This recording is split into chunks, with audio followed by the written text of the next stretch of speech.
हमने पीछे वाली वीडियो के अंदर 24 क्वेश्चन किए थे, बिकॉज वीडियो काफ़ी ज़्यादा लेंथी हो रही थी, इस वजह से हमने वहाँ तक उसको स्टॉप कर लिया। अब हम 25 से नेक्स्ट स्टार्ट करते हैं। The value of angle x, x जो एंगल है ये वाला, इसकी क्या वैल्यू होगी ये हमने बतानी है। ठीक है, तो अभी इसकी देख लेते हैं वैल्यू। सॉरी,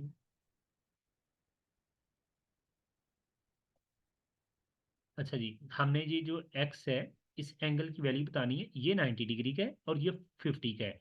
और देन मुसल्लस जो होती है इसके तीनों ज़ावियों का मजमूआ जो होता है 180 के इक्वल होता है। आपको पता है ये 90 ये है, 50 ये है, 90 प्लस 50 140, और बाकी कितने रह गए, रिमेनिंग 40 बचते हैं। तो इट मीन्स कि ये वाला जो एंगल होगा ये 40 डिग्री का ही होगा। ठीक है, नेक्स्ट हमारे पास है जी, उसने कहा थ्री डिमेंशन जो डायग्राम है उसको आइडेंटिफाई करें। तो थ्री डिमेंशन डायग्राम जो है हमारे पास 1 2 एंड 3 ये वाली बनती है। बाकी उसने ये वाला आंसर लगाया हुआ है, आप इसको एक बार देख लीजिएगा, मेरे हिसाब से ये बनता है। ठीक है, देन उसने कहा टू डिमेंशन डायग्राम कौन सी है। तो टू डिमेंशन फिलहाल जिसकी लेंथ एंड विड्थ हो वो यही वाली बन रही है, तो इसका आंसर ये वाला है। ठीक है, और इसका आंसर में भी ये वाला हो डी, लेकिन मुझे इसका आइडिया नहीं है कि इसने ये कैसे लगाया है, तो आप खुद देख लीजिएगा एक बार, ये कंफर्म कर लीजिएगा। नेक्स्ट है जी हमारे पास the value of angle x in the given figure. तो कहता है एक्स की वैल्यू क्या होगी गिवन फिगर के अंदर, बिकॉज ये जो एंगल है ये वाला कॉन्ग्रेंट है इस एंगल के, तो लिहाजा एक्स की वैल्यू वही होगी जो इस एंगल की है। It means x is equal to 25। तो एक्स का जो एंगल है ये 25 का है। देन उसने कहा ये जो डायग्राम है इसमें एक्स की वैल्यू क्या होगी।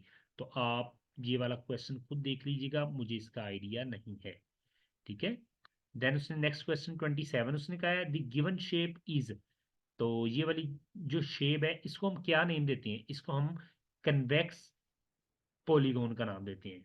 ठीक है, पॉलीगॉन जिसकी 5 साइड हो, और कन्वेक्स बिकॉज ये बाहर की जानिब है तो ये कन्वेक्स है। ठीक है, ये जो इसकी ये कैप्स की है ना, ये जो कैप है ये वाली, ये इसकी बाहर की जानिब है, तो इस वजह से इसको कन्वेक्स का नाम दिया जाता है। अगर ये अंदर की जानिब होती तो इसको कनकेव का नेम देना था। चलें जी नेक्स्ट क्वेश्चन देखते हैं। ये दोनों लाइंस आपस में पैरेलल है, तो इसका आंसर भी ये देखें पैरेलल लाइंस है। देन नेक्स्ट क्वेश्चन है सेम, वो देखिए पॉलीगॉन, पॉलीगॉन वाला आ गया। अब ये वाला जो होगा ये हमारा कनकेव होगा बिकॉज ये अंदर की जानिब है।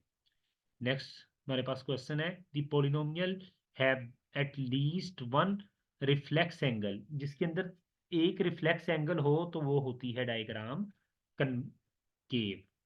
ठीक है, वो कनकेव डायग्राम होती है। नेक्स्ट है जी the sum of integer angle of the hexagon, hexagon जिसके अंदर 6 एंगल हो उसे हेक्सागोन का नाम दिया जाता है, मुसद्दस भी कहते हैं। तो मुसद्दस के जब 6 के 6 एंगल्स को अगर प्लस करें ना तो वो 720 बनते हैं। ठीक है, देन उसने कहा the sum of integer angle of the pentagon, pentagon जिसकी 5 एंगल्स हो, तो 5 एंगल्स वाली डायग्राम जो होती है वो यही वाली थी, ये वाली जो है। ठीक है, ये पेंटागोन ही है जिसकी 5 साइड्स हैं, ये वाली 1 2 3 4, और ये 5 एंगल बन रहे हैं। और जो इसका 5 के 5 जावियों का जो मजमुआ होगा ना वो हमारे पास किसके इक्वल होगा, हमारे पास 540 के इक्वल होगा। ठीक है, नेक्स्ट हमारे पास क्वेश्चन है जी the sum of integer angle of the polygon having the 8 sides, ऐसी पॉलीगॉन जिसकी 8 साइड्स हो उसका मजमुआ क्या होगा, 1080 होगा उसका। ठीक है, तो नेक्स्ट है जी the mean of the data 5 6 7 8 and 9, इसका मीन डाटा क्या होगा।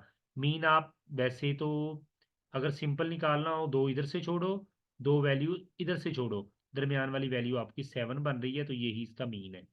एक ये तरीका है, एक तरीका अगर है सबको प्लस करो और जो है अपना नंबर उतने नंबर्स पे डिवाइड कर दो, 1 2 3 4 5, 5 नंबरों पे इसको डिवाइड कर दो सम करके, फिर भी आपका 7 ही आंसर आएगा। ठीक है, दोनों मेथड ठीक है।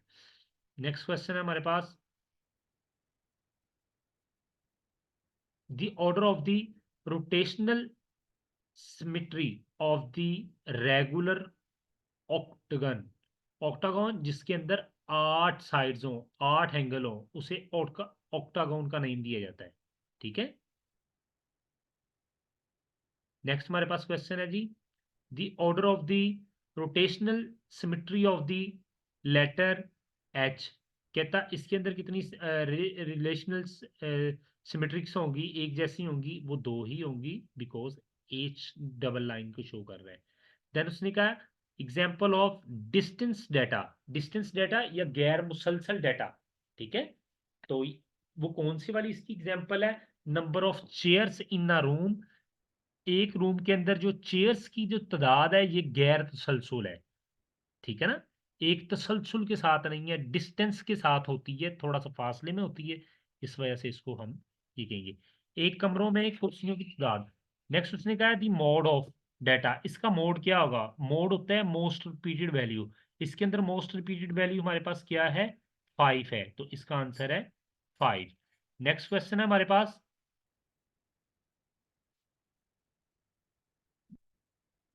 Sorry,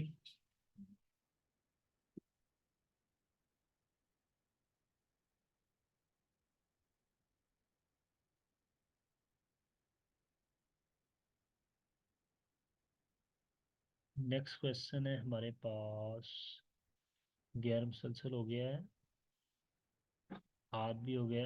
example of continuous data, continuous data की एग्जाम्पल क्या है? यानी कंटिन्यूस डाटा से मुराद वो ही है जिसके अंदर पॉइंट्स वाली वैल्यू हो, और वो यही वाली है हमारे पास। Then example of the continuous data is, मुसलसल तसलसल के साथ जो डाटा आ रहा हो, तालब इल्म का कद है जो कि एक तसलसल के साथ बढ़ता है, तो इस वजह से हाइट ऑफ स्टूडेंट को हम मुसलसल या तसलसल डाटा भी कह सकते हैं। ठीक है। देन उसने कहा एग्जाम्पल ऑफ डिस्क्रीट डाटा, गैर मुसलसल डाटा जो रैंडमली ना हो, जैसे तुलबा की तादाद कभी कम होती है कभी ज्यादा होती है, एक तसलसल के साथ नहीं होती। ठीक है, तो ये हमारे पास गैर मुसलसल डाटा है। देन उसने नेक्स्ट क्वेश्चन का है the mode of given data, इसका मोड क्या होगा? मोड से मुराद है मोस्ट रिपीटेड वैल्यू, इसके अंदर सबसे ज्यादा मरतबा वैल्यू 3 रिपीट हो रही है, एक मरतबा, दो मरतबा, और ये 3 टाइम्स। 3 इसका मोड है, 3 मरतबा आई है। जो सबसे ज्यादा मरतबा वैल्यू आए वो मोड होती है, इसके अंदर 3 जो वैल्यू ये ज्यादा मरतबा आई है, इस वजह से इसका ये मोड है। तो नेक्स्ट क्वेश्चन है हमारा, if a coin is toss 2 times, अगर एक कॉइन को टॉस किया जाए 2 टाइम्स, ठीक है, अगर एक कॉइन को ना उछाला जाए 2 टाइम्स, 2 मरतबा, then the probability of getting at least 1 head, तो उसकी प्रोबेबिलिटी क्या होगी अगर एक मरतबा जो है उसने कहा एटलीस्ट 1 टाइम हेड आए। ठीक है, एटलीस्ट 1 टाइम हेड आए, 2 मरतबा कॉइन को अगर उछाला जाए तो या 5 आएगा या फिर 17 आएगा। ठीक है ना, जब एक मरतबा उछाला तो दोनों में से कोई एक वैल्यू आ सकती थी, फिर दूसरी मरतबा उछाला तो दो में से कोई एक वैल्यू आ सकती थी। इट मींस जो टोटल हमारे पास जो वैल्यूज बनती है ना, दो पहले दो बाद में, टोटल वैल्यूज होगी हमारे पास 4। ठीक है, अब इसका आंसर या सी होगा या ए होगा। अब उसने कहा देन उसने कहा then the probability of getting at least 1 head, और उसमें से अगर एक हेड आ जाए, एटलीस्ट एक हेड आएगा, उसने कहा एक हेड होगा एक टेल होगी, ऑब्वियसली ऐसे ही है। तो अगर हम उसको माइनस करें तो हमारे पास आंसर 3/4 बचता है।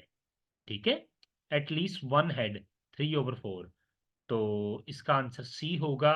मे बी पॉसिबल है लाइक अपना 20% कि उसका आंसर 1/4 हो, लेकिन आप अपनी मैम से ये कंफर्म कर लीजिएगा। बाकी मेरे नज़दीक इसका आंसर 3/4 ही है। ठीक है। देन नेक्स्ट क्वेश्चन है जी, दी मोड ऑफ द डाटा 21 3, इसका मोड क्या होगा? मोड से मुराद मोस्ट रिपीटेड वैल्यू, तो इसके अंदर 21 वैल्यू जो है यही ज्यादा मरतबा रिपीट हो रही है, जो 1 2 3 4 और ये 5, 5 मरतबा आ रही है जो कि 21 है। ठीक है।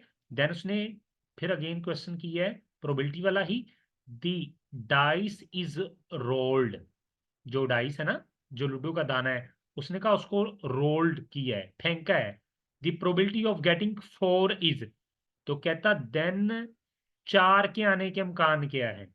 4 जो है ना गेटिंग आने के कितने चांसेस हैं, टोटल कितने होते हैं, जो लूडो का दाना होता है कितने उसके ऊपर नंबर होते हैं, जरा सोचें। उसके ऊपर टोटल 6 होते हैं ना, कभी 1 आएगा या 2 आएगा या 3 आएगा या 4 आएगा या 5 आएगा या 6 आएगा। कहता 4 के आने के क्या चांसेस है, टोटल कितने हैं उसको नीचे लिख दो, 6 है टोटल। 4 कितनी मरतबा आ सकता है, एक मरतबा ही आएगा, जब एक मरतबा फेंका तो क्या पता 4 आ जाए, पहले में ही आ जाए। तो 6 में से एक, तो इसका आंसर डी वाला है हमारे पास।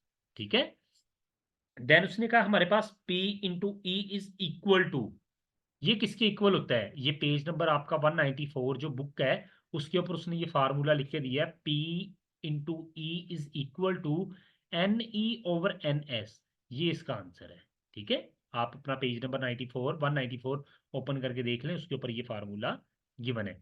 देन उसने कहा the probability of not getting number 1 to rolled a dice, 1 ना आने की चांसेस कितने हैं, यानी कि लड्डू के दाने को रोल किया तो कहता 1 ना आने के चांसेस कितने हैं, तो टोटल होते हैं 6 उसके अंदर, तो वो तो डिवाइडेड बाय 6 आ गया। अब 1 नहीं आएगा, इसके अलावा आएंगे, या 5 आएगा या 4 आएगा या 3 आएगा या 2 आएगा या 2 आएगा, सॉरी 1 नहीं है ना आना, तो लिहाजा 5 तक ही नंबर आ सकते हैं, तो फिर इसका आंसर ये वाला है। ठीक है, नेक्स्ट, अब हमारे क्वेश्चन सारे पूरे हो गए हैं। अब नेक्स्ट वीडियो के अंदर हम लॉन्ग क्वेश्चंस को सॉल्व करते हैं। आई होप आपको समझ लगी होगी इन क्वेश्चंस को कैसे सॉल्व करना है, एक मरतबा आप लाजमी खुद भी सॉल्व कीजिएगा, इंशाल्लाह आपके फिर सुबह पूरे मार्क्स आएंगे। अल्लाह हाफिज़, टेक केयर।